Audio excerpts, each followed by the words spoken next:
Hi, everybody. It's Dr. Laura with Connect My Brain. Thanks so much for tuning in. It is so exciting to share this information, and I hope you're sharing it with your friends, your loved ones, and other families because my passion is kids. My passion is also to educate. I really love having the platform of a podcast so that I can share information with my community, with the world. And today, what I want to talk about is I want to talk about a child who perhaps is maybe just demonstrating some stuff. You're not quite sure if it is an issue or not, and you might see that there's meltdowns. You might see that they just go nonstop and it's just so hard to regulate them. You see the brightness of your child. We all do. But in your back of your mind as a mom, you're sitting there going, I just wonder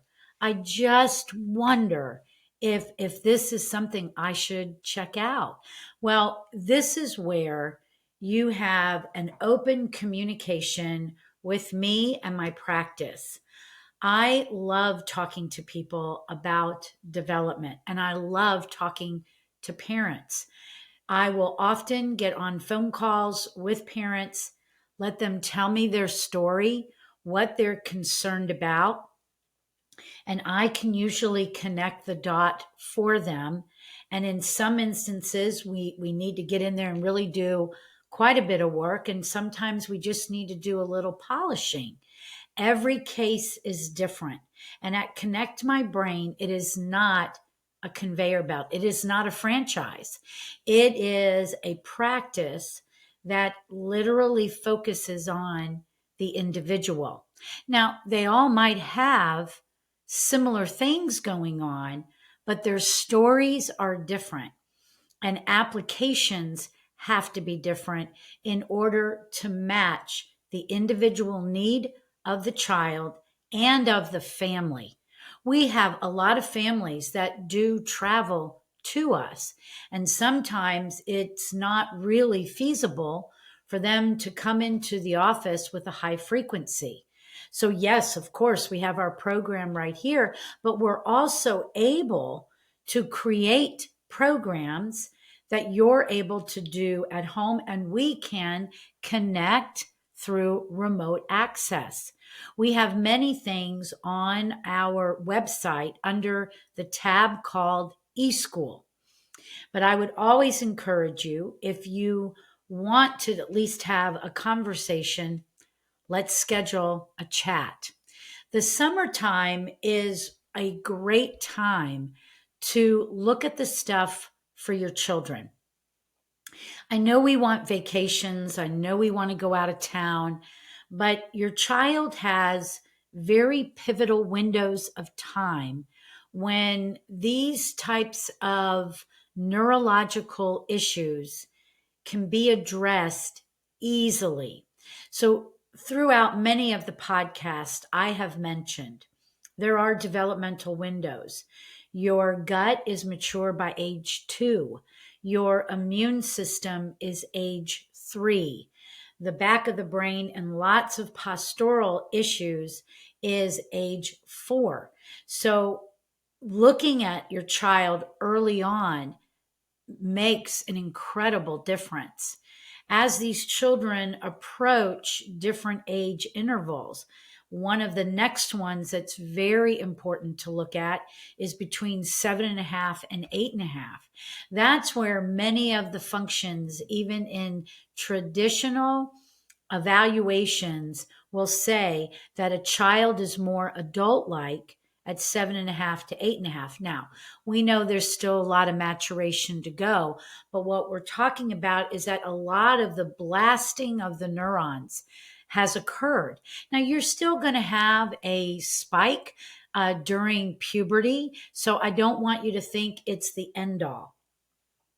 What I would like to focus on is, there's a saying, 21 days to a new habit.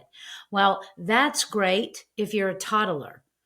In fact, over the age of 14, it is thousands of stimuli in order to create a change. And when I have families call me with 15, 16-year-olds, we all know where a 15 and 16-year-old's mind is at that time. In fact, it's a blast of frontal lobe, but it's almost like they don't know how to handle it. And so these are the times that at 16, getting a driver's license, and they're prone to car accidents because they really cannot self-regulate yet, but they're not as cooperative as your little ones. I never want to take away hope, but it will depend on you as the parent. You have to create the boundaries of the expectation. And I kind of want to speak to this a little bit because I don't want that to come across as harsh, but it is true. If you want your child to do something, you're going to have to create the boundaries for them to follow. And especially over the last couple of years. So I hope you're not rolling your eyes at me, but over the last couple of years, our parents are worn out and their margins are at the edge. So think for a minute like a piece of loose leaf paper that we typically would use in school, and it has the red margins. So if we're operating on the inside of those lines where they always want us to write, we got a little flexibility to us, right? But if we are tapped, we are now at the edge and we're not even writing on the paper. And there's a lot of that going on. I definitely have seasons of it myself. And I'm grateful to what I know because I have to go back and I have to practice this stuff for myself. Because one, I love caring for patients, but if you're always the caregiver and you don't do something for yourself, you will wear out so much quicker. In fact, some research even talks about that as a caregiver, you don't do anything for yourself, you're 30% more likely, and I bet that number is actually higher now, but you're 30% more likely to have some type of premature problem. And I'll leave it at that because I never want these podcasts to be doom and gloom. So I'm asking you to have a bit of a wake up call, okay? Have a bit of a wake up call to know that it is very important to check your own compass. You know, when we're on the plane and they say, you must give your oxygen mask to yourself first before you do it for your child. So before we dive into the topic of the podcast today, I need that to be an element because if you're not okay, it's not easy to navigate the path of a child who's been labeled all kinds of things, from autistic to an attention issue to anxiety to OCD to aggressive behavior to anger, meltdowns, whatever the case may be. If you've been dealing with that for a long time, and I'm going to, from now on, when I use the word long time, I'm going to say anything exceeding 3 months. If you've been dealing with that for a long period of time, 3 months or more, and it might be 1 month for you, and that's okay. It's okay for you to check your compass. I think I really want to maybe backtrack for a second, and I don't want to put a limitation of 3 months because I know people that if they had had 2 weeks of high stress, their bucket could tip. So it's an individual thing. Where are you right now? If you were to say to yourself, my compass is due south, I am not okay, and I've got a child that is completely off the rails, then you have to you have to take care of you. You've got to get some support. Now, we do take care of adults here as well. It is a smaller population, but we do neurofeedback, we do nutritional support, and we do chiropractic care for adults. We also have a variety of other therapies like laser and pulse electromagnetic frequency therapy and vestibular therapy, which are all used in adults and children. So, depending upon your need, we might be a place for you. But you got to get your engine light checked. We got to figure out what it is, and we've got to make sure that you're supported while you try to support your child. So, lots of times when I get kids that it's been a while for the parent to realize I got to do something, or they've tried other things and it hasn't worked.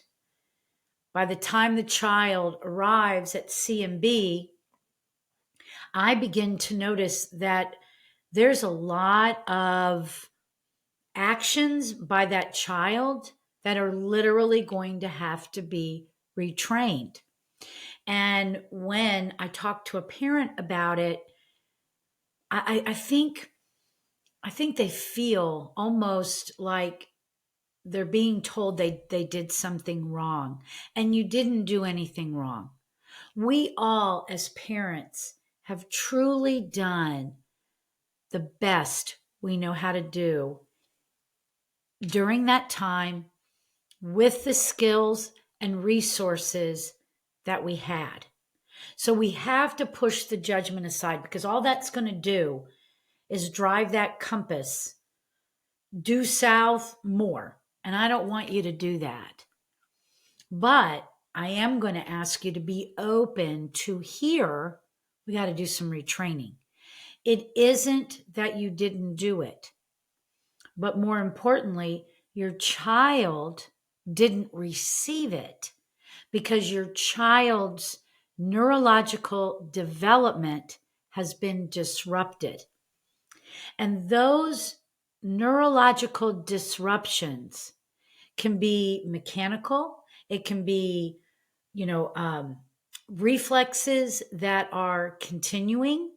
It could be something later on that shifted their neurology drastically, where they were developing as expected, and then something was introduced and caused regression.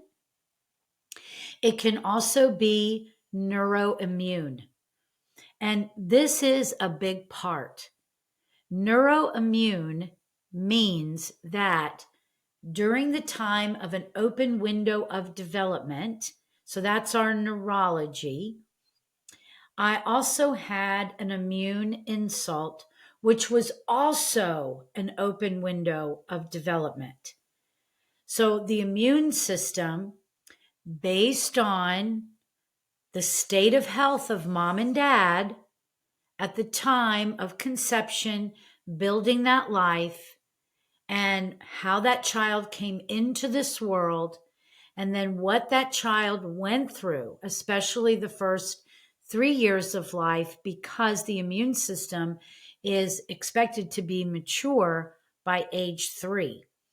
So we could have had an immune insult during a neurological open window of development.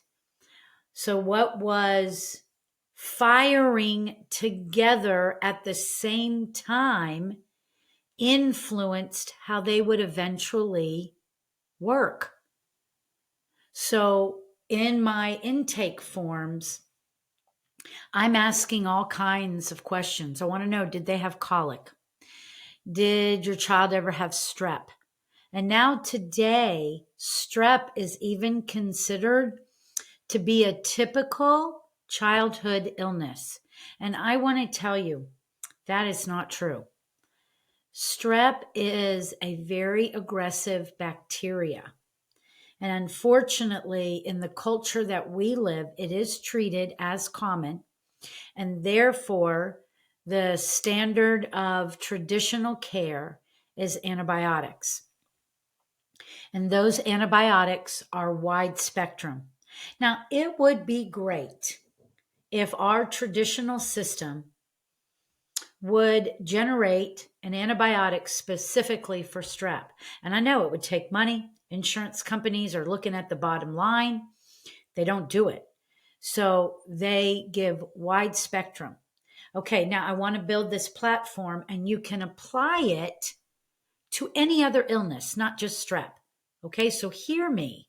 I want to give a perspective of how to look at this, and it can be applied to everything: ear infections, stomach bugs, anything. Okay, if we give a wide spectrum antibiotic to a child that is already either demonstrating, or you think something's going on, or nobody's even uncovered it yet. But if we have a child who has some type of disruption going on, and we start loading that body with antibiotics, and we wipe out their defense system, that is where we have to start really connecting dots. The last podcast, I talked about the withdrawal reflexes, the early defense system. So even a practice of antibiotics impacting the chemistry of the child's body can cause a group of reflexes to reemerge. And now that child is stuck in their brainstem. And all these things are wiring and firing together. But the antibiotic will kill off all of the good guys, will kill off everything. Now, the real problem isn't just that, even though that's a big one. The real problem is strep is very intelligent and it mutates very, very quickly. And when it mutates, it hides. And now its new mutated code doesn't match that wide spectrum going in, and therefore it's not killed. And bacteria can literally crawl up the vagus nerve and get inside of your brain. This is why I don't want you to take things lightly. I want you to look at your child's health and know that certain things can really create a cascade of patterns that will eventually yield an avalanche. And these are the kids, the avalanche would be reflective of the children today that are now in this category of pandas and pans. These are pediatric autoimmune neurodisorders. And they're really at the top of the list when we're talking about neuroimmune.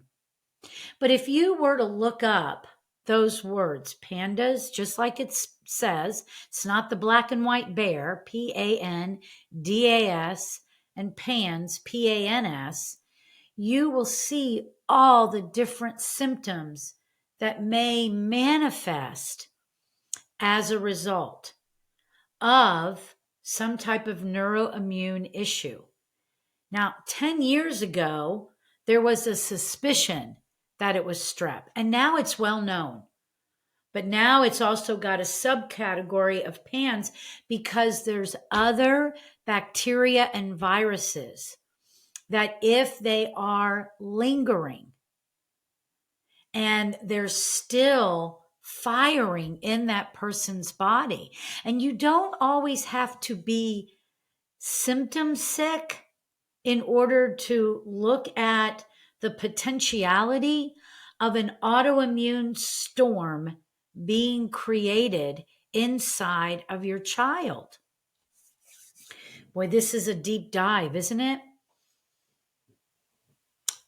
I would also say maybe about 10 years ago, lots of books came out that were pointing to that if autism is a true diagnosis, it's something you're born with. It's not something you acquire.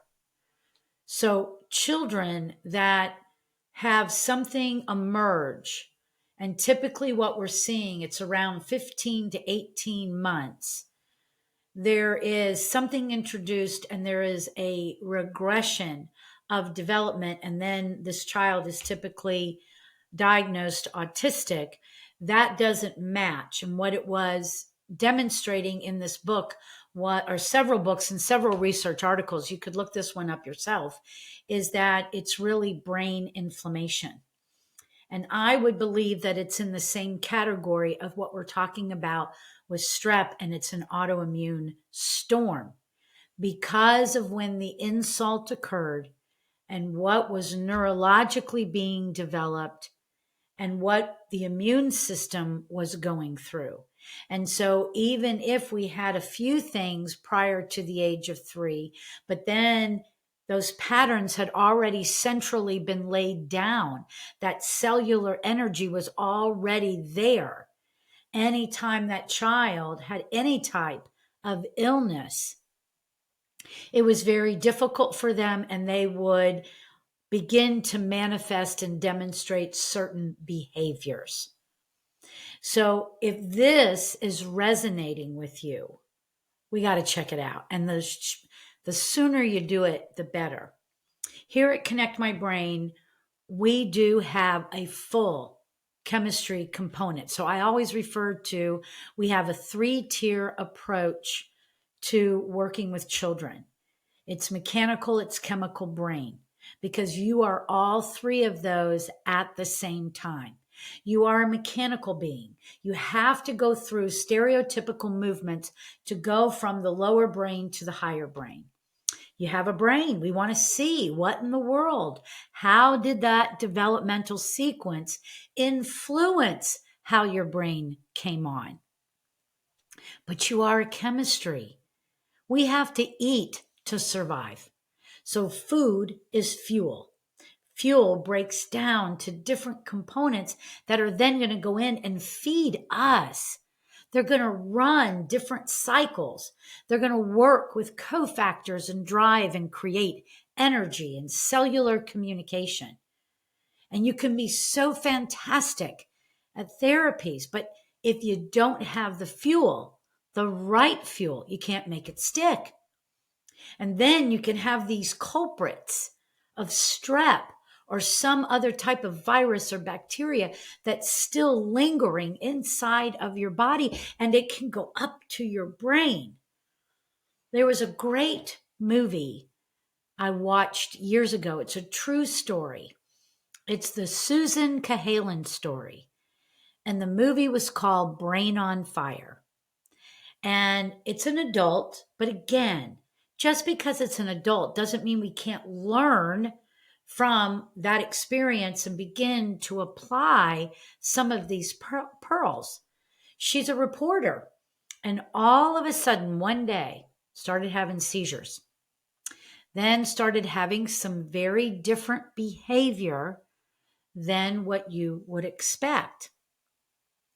And of course, nobody could find it with traditional measures.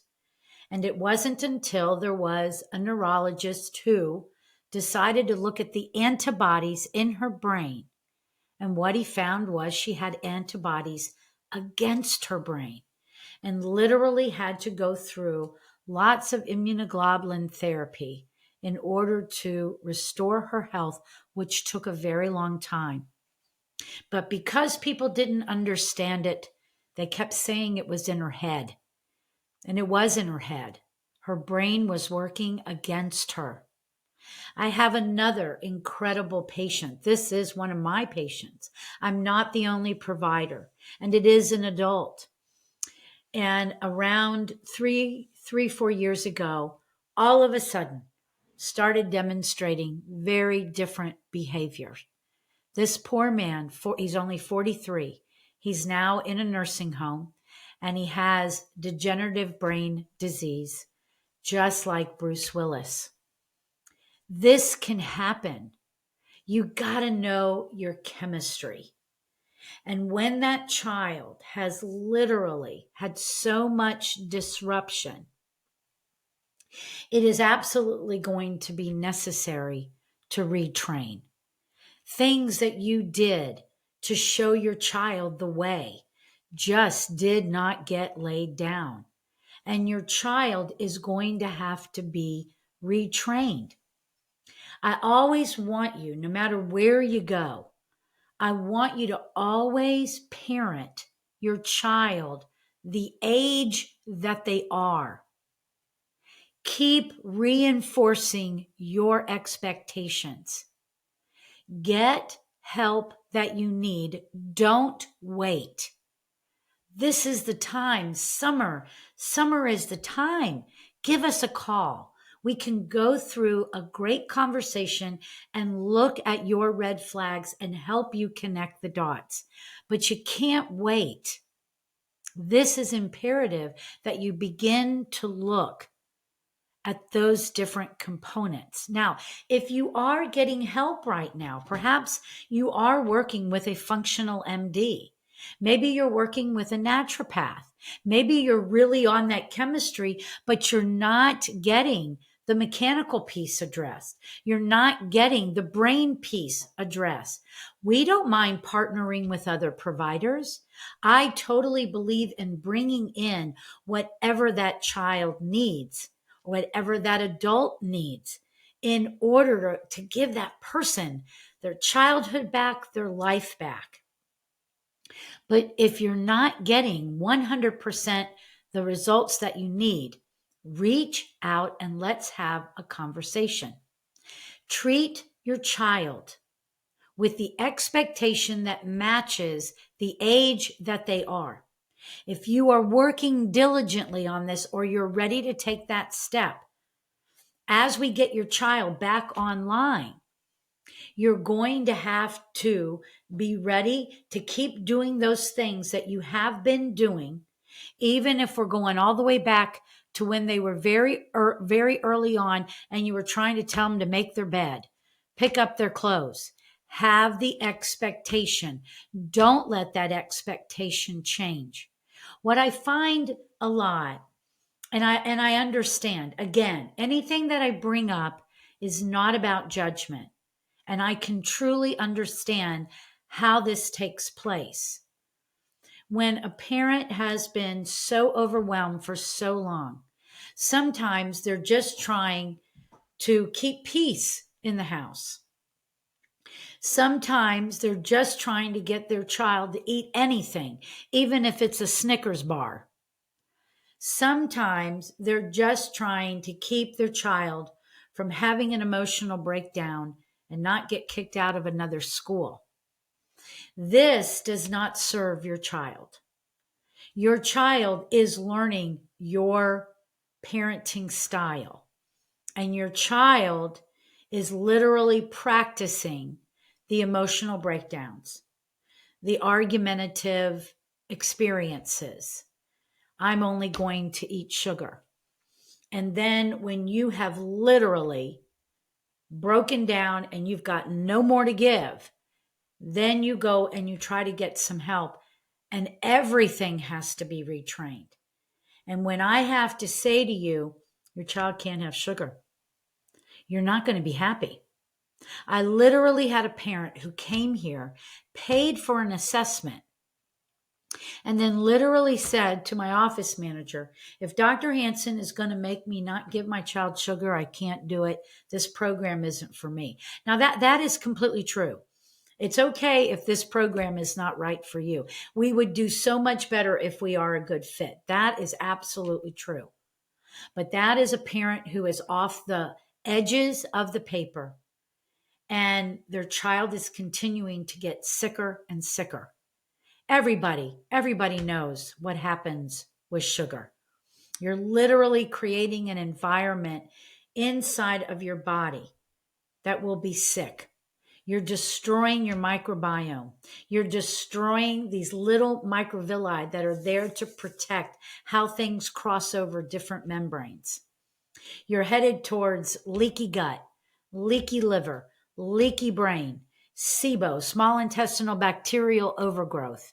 I can't believe when we do stool tests on children that they're already demonstrating symptoms of destruction in their body because they have these very markers.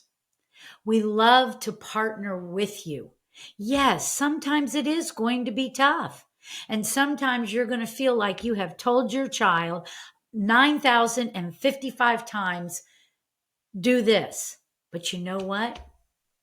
If you get support and we get on this now, maybe tomorrow it'll only be 9,000. Every day we can chisel off the number of repetitions that will be needed to move that development in the expected direction. The time is now. It's up to you. Take the step. Take the step. We will support you completely. Mechanical, chemical, brain. If you want to reach out, I'm happy to get on the phone with you. You can call the office 678 501 5172. If we don't answer, we're with patients, but I assure you we will call you back. You can go on to the website. You can fill out a form, tell me what's going on, but more importantly, tell me when you're available so that we can cut down the time factor to have that first conversation. Connect My Brain is a well-rounded program, and we are here for kids and their family. Thanks for tuning in today. Be blessed.